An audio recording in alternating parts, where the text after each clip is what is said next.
Hello students, आज हम बात करने वाले हैं बायोलॉजिकल क्लासिफिकेशन के सेकंड पार्ट के बारे में। अभी तक हमने इसमें एनसीईआरटी का सेकंड चैप्टर है और इसमें अभी तक हमने किंगडम मोल्डा का आर्कियोबैक्टीरिया पढ़ा है और डिफरेंट क्लासिफिकेशन सिस्टम पढ़े हैं। आज हम लोग पढ़ेंगे यू बैक्टीरिया के बारे में।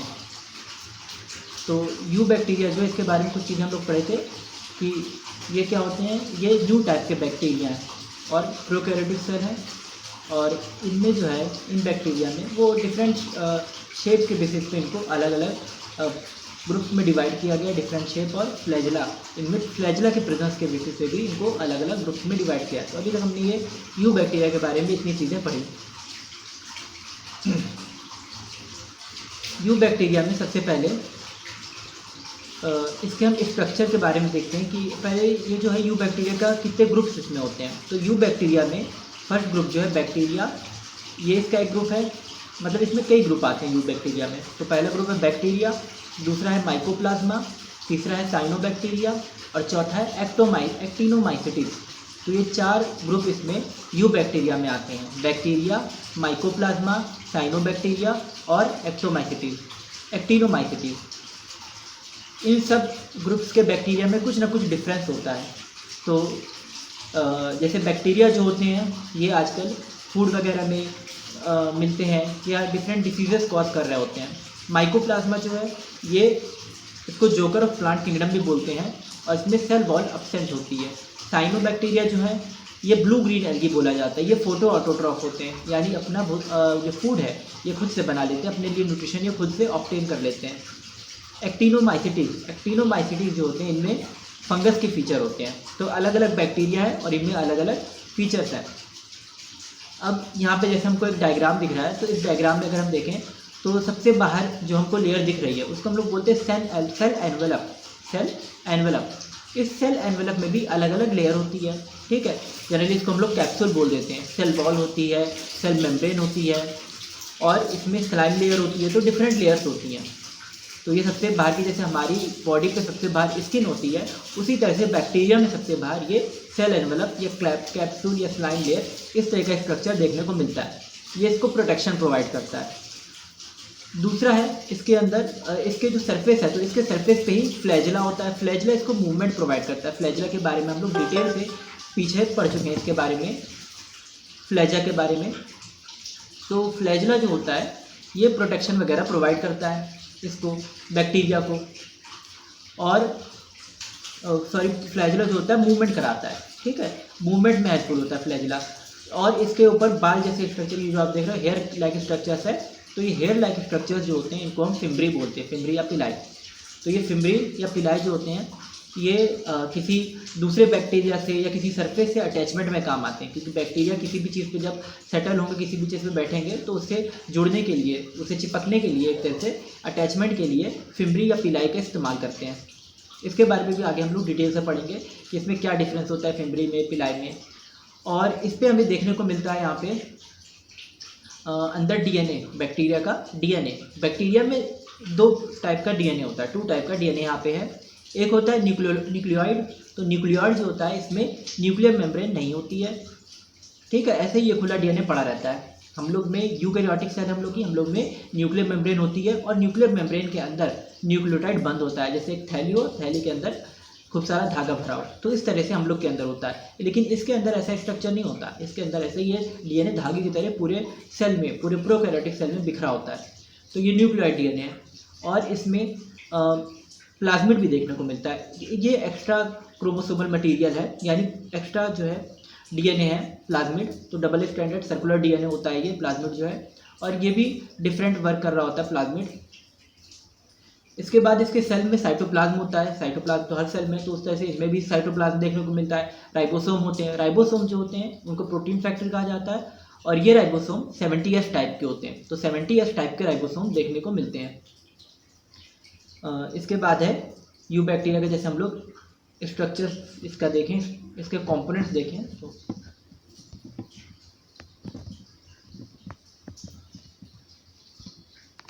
Components of bacteria cell.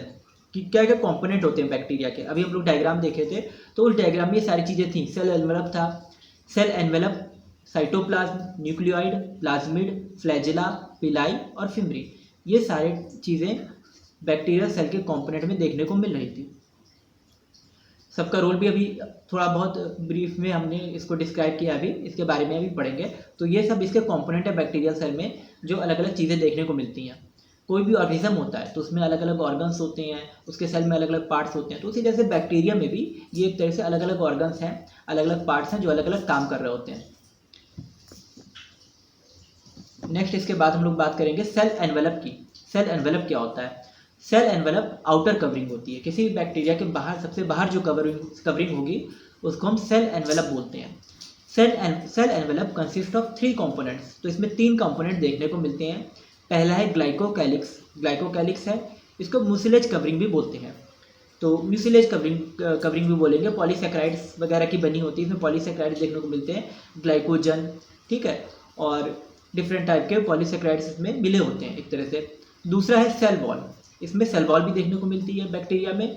तो ग्लाइकोकैलिक्स, उसके अंदर फिर सेल वॉल होती है। सेल वॉल हमें प्लांट में भी देखने को मिलती है, लेकिन बैक्टीरिया की जो सेल वॉल होती है ये पेप्टिडोग्लाइकन की बनी होती है। बैक्टीरिया की सेल वॉल पेप्टिडोग्लाइकन की बनी होती है और प्लांट की सेल वॉल सेलुलोज की बनी होती है।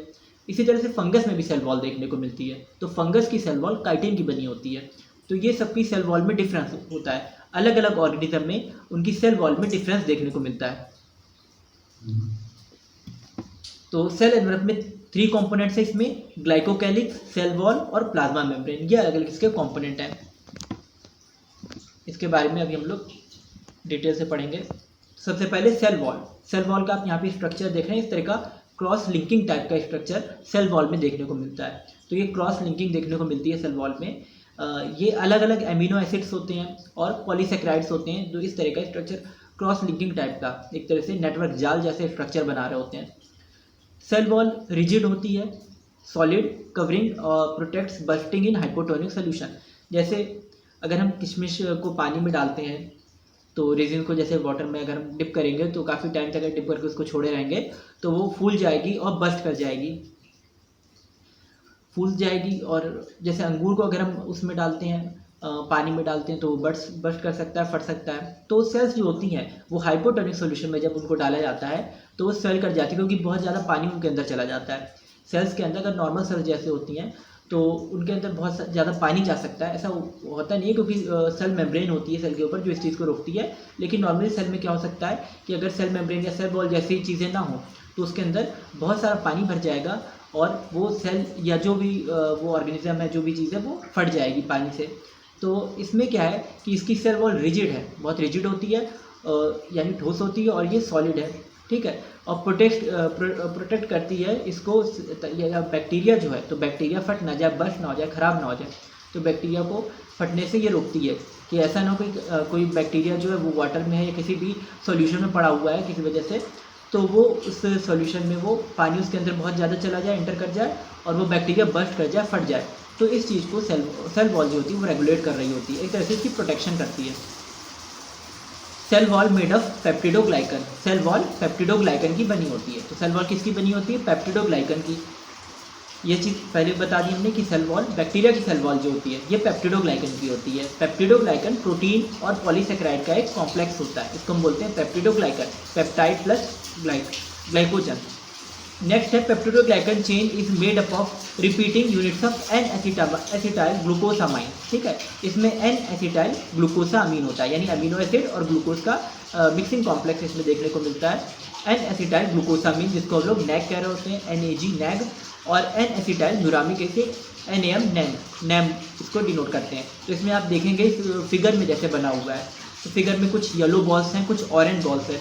तो ये जो येलो और ऑरेंज बॉल्स हैं ये क्या है? नैग और नैम, ठीक है। तो ये अलग अलग पेप्टिडोग्लाइकन चेन में रिपीटिंग यूनिट्स हैं। देखो रिपीट कर रही है ना, ग्रीन वाली बार बार रिपीट करते हुए आ रही है, ग्रीन के बाद ऑरेंज, ऑरेंज के बाद ग्रीन बॉल, फिर ऑरेंज बॉल, फिर ग्रीन बॉल। इस तरह से ये बॉल अलग अलग कलर की रिपीट हो रही है। मतलब नैग और नैम जो ये बॉल रिप्रेजेंट कर रहे हैं नैग यूनिट और नैम यूनिट को।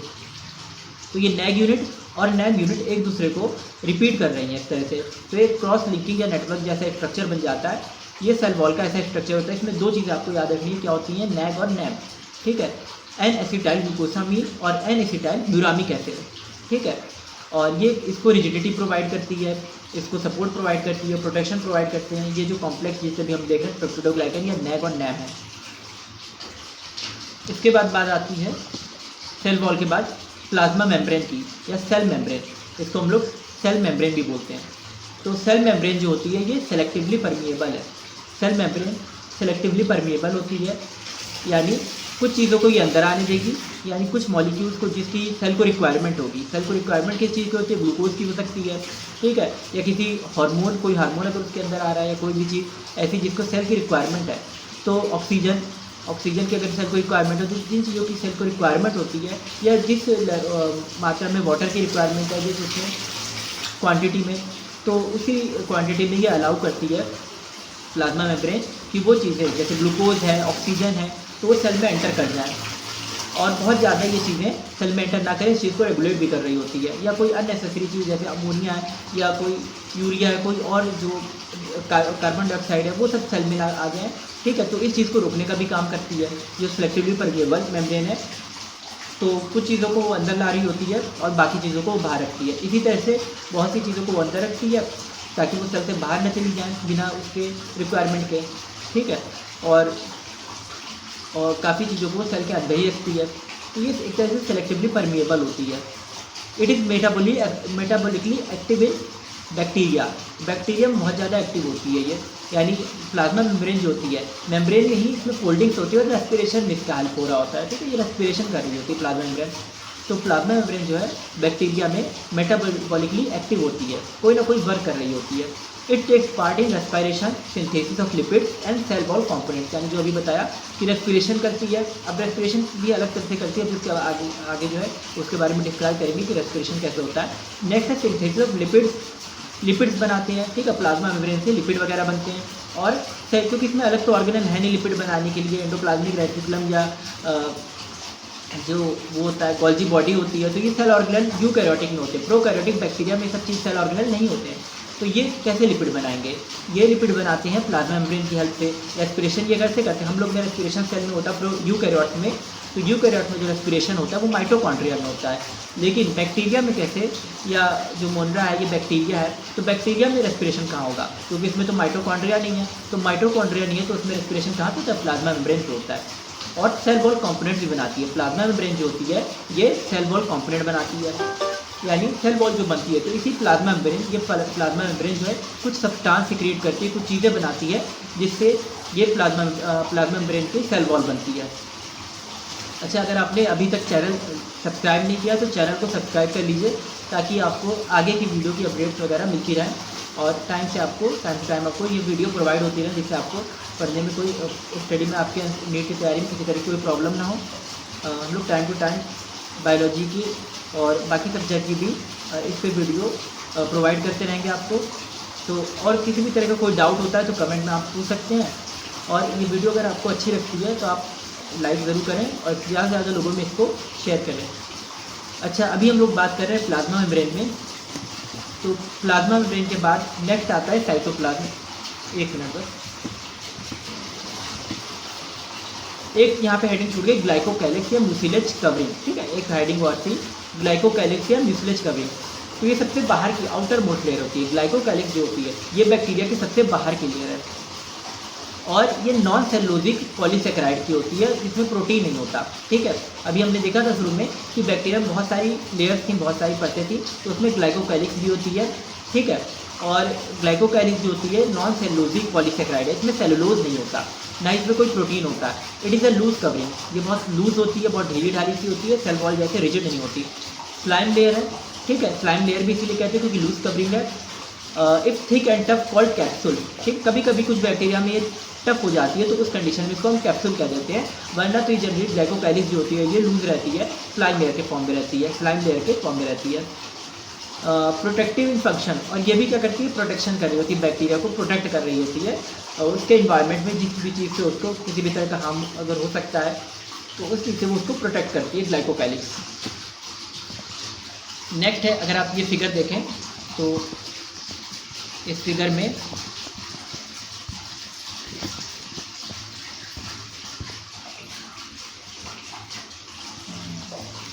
ये फिगर में आपको दिखेगा ये सारी चीज़ें कि बैक्टीरिया वगैरह में साइटोप्लाज्म के इसमें सेल एनवेलप कैसे है, और जो है सेल एनवेलप कहाँ पे है, राइबोसोम इसका कैप्सूल का सबसे बाहर की कवरिंग जो है कैप्सूल है, लाइन लेयर इसमें है, ठीक है। हालांकि लिखा नहीं है इसमें, आगे की और फिगर्स है तो उसमें आपको देखने को मिल जाएगा। उसके अंदर कैप्सूल के अंदर सेल वॉल के अंदर प्लाज्मा मेम्ब्रेन है, और न्यूक्लियोटाइड, अभी न्यूक्लियोटाइड के बारे में पढ़ेंगे, तो ये आपको इसमें अच्छे से क्लियर हो जाएगा। इस डायग्राम को अच्छे से आप बना के प्रैक्टिस भी कर सकते हैं, तो उससे आपको ज़्यादा क्लियरेंस होगी। नेक्स्ट इसके बाद है साइटोप्लाज्म, प्लाज्मा मेम्ब्रेन हो गया था। Cytoplasm membrane bound cell organelles absent, ठीक है। साइटोप्लाज्म जो इसका होता है, यानी जो इसके अंदर भरा होता है फ्लूइड, हर सेल के अंदर एक फ्लूइड, एक तरल भरा होता है, ठीक है। पानी जैसा एक सब्सटेंस होता है, उसमें प्रोटीन्स होते हैं, एंजाइम्स, बहुत सारी चीज़ें होते हैं। तो ये साइटोप्लाज्म जो है ये मेम्ब्रेन बाउंड सेल ऑर्गेनेल इसमें नहीं होंगे, ठीक है। यानी प्रोकैरियोट्स में कोई भी मेम्ब्रेन बाउंड सेल ऑर्गेनेल नहीं होता। जैसे एंडोप्लाज्मिक रेटिकुलम पे मेम्ब्रेन होती है, माइटोकॉन्ड्रिया पे मेम्ब्रेन होती है, तो इन सब पे मेम्ब्रेन होती है। और ये चीज़ें जो है ये इसमें यानी कि प्रोकैरियोट्स में, बैक्टीरिया में ये चीज़ें नहीं पाई जाएंगी। बैक्टीरिया में सेल ऑर्गेनेल में एंडोप्लाज्मिक रेटिकुलम नहीं होगा, क्लोरोप्लास्ट नहीं होगा, माइटोकॉन्ड्रिया नहीं होगा, क्योंकि इन सब पे क्या है, मेम्ब्रेन है। तो मेम्ब्रेन वाले कोई भी ऑर्गेनेल प्रोकैरियोट यानी बैक्टीरिया में नहीं होते हैं। नेक्स्ट है इसमें साइटोप्लाज्मिक स्ट्रीमिंग, यानी इसका जो साइटोप्लाज्म होता है उसमें मूवमेंट देखने को मिलती है, वो मूव कर रहा होता है इधर से उधर, उसमें लहर के जैसे वेव के जैसी चीज़ें वो चल रहा होता है, जिससे बैक्टीरिया में भी मोशन देखने को मिलता है। इसके बाद है सेल्फ वैक्यूल एब्सेंट, बैक्टीरिया में सेल्फ वैक्यूल्स नहीं होते, ठीक है। नेक्स्ट है ये कुछ वैक्यूल्स होते हैं जो फूड स्टोरेज वगैरह का काम कर रहे होते हैं, या और कुछ काम कर रहे होते हैं, वाटर स्टोरेज का काम कर रहे होते हैं।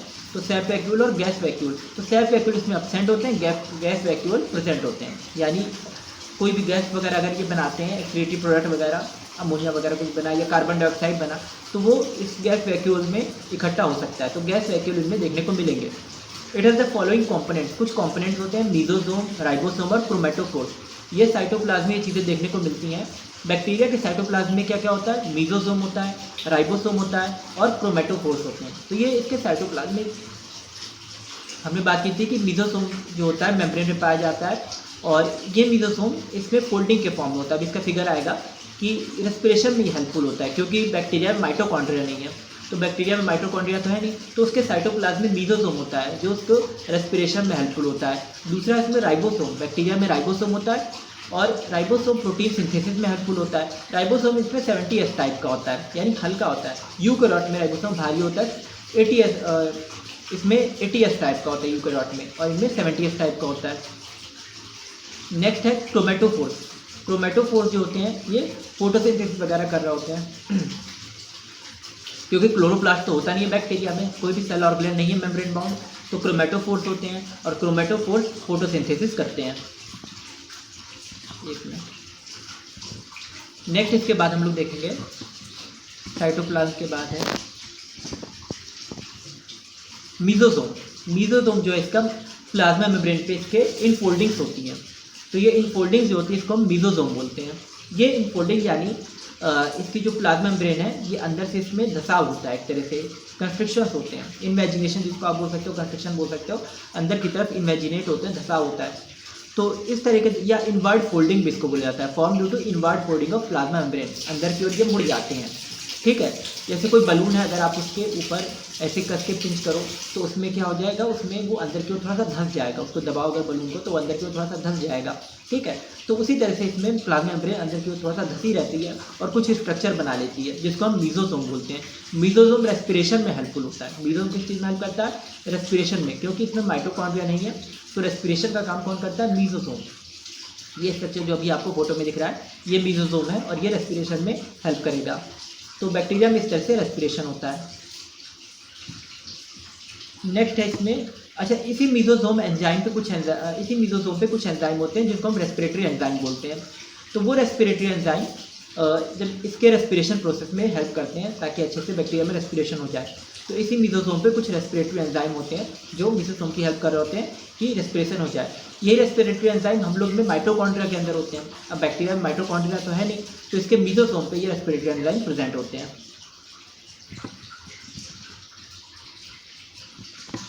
नेक्स्ट है राइबोसोम। ये राइबोसोम का आप फोटो देख रहे हो, इसमें दो सब यूनिट, ये दो हाथ जैसे दो सब यूनिट ये बनी हुई है। एक सब यूनिट इसकी है 30S और एक है 50S, ठीक है, एक 30S है और एक 50S है। तो ये दो सब यूनिट है, छोटी वाली 30S है, बड़ी वाली 50S है। ये सब यूनिट जो होती है ये मिलके राइबोसोम बनाती है, पूरा राइबोसोम 70S राइबोसोम। तो राइबोसोम में दो चीज़ होती है, इसमें RNA होता है और प्रोटीन होता है। तो क्या क्या होता है राइबोसोम में? RNA और प्रोटीन। RNA की वजह से इसको RNA और प्रोटीन दोनों साथ में होता है, इसलिए इसको हम कहते हैं राइबो न्यूक्लियो प्रोटीन। राइबोसोम को हम क्या बोलते हैं? राइबो न्यूक्लियो प्रोटीन, क्योंकि इसमें RNA भी होता है और प्रोटीन भी होता है, यानी न्यूक्लिक एसिड भी होता है और प्रोटीन भी होता है। और ये स्मॉल मेम्ब्रेन लेस होते हैं। अच्छा, कोई भी मेम्ब्रेन बाउंड ऑर्गेनेल प्रोकैरियोट में नहीं पाया जाता, इसीलिए ये, अच्छा राइबोसोम तो मेम्ब्रेन लेस होते हैं, तो ये बैक्टीरिया में भी देखने को मिलेंगे, और यूकैरियोट में राइबोसोम नहीं होते हैं, बैक्टीरिया में राइबोसोम देखने को मिलेंगे, क्योंकि ये मेम्ब्रेन बाउंड ऑर्गेनेल नहीं है, ये मेम्ब्रेन लेस होते हैं, इनमें कोई मेम्ब्रेन नहीं होती है, किसी भी तरह की इस पर कवरिंग नहीं होती है। तो ये जो होते हैं राइबोसोम, ये मेम्ब्रेन के ऊपर देखने को, ये बैक्टीरिया में देखने को मिलते हैं राइबोसोम, क्योंकि इस पर मेम्ब्रेन नहीं होती है। It is of two type, free ribosome scattered in cytoplasm and fixed ribosome. तो राइबोसोम जो होते हैं ये टू टाइप्स के होते हैं, कुछ फ्री होते हैं और कुछ फिक्स होते हैं, यानी कुछ साइटोप्लाज्म में ऐसे ही पड़े रहेंगे और कुछ प्लाज्मा मेम्ब्रेन के साथ जो है बाउंड करके रहते हैं, यानी बंध के रहते हैं, उसके साथ अटैच होकर रहते हैं, ठीक है। तो ये दो तरह के राइबोसोम देखने को मिलते हैं, फ्री राइबोसोम और फिक्स्ड राइबोसोम। फिक्स्ड राइबोसोम जो होते हैं, नीचे लिखा है अटैच टू प्लाज्मा मेम्ब्रेन, ये प्लाज्मा मेम्ब्रेन से अटैच्ड होते हैं। और कभी कभी राइबोसोम, बहुत सारे राइबोसोम RNA के साथ कॉइल्ड होते हैं, अटैच्ड होते हैं, एक ही RNA के साथ बहुत सारे राइबोसोम अटैच्ड होते हैं, तो उसको हम लोग पॉली राइबोसोम बोल देते हैं।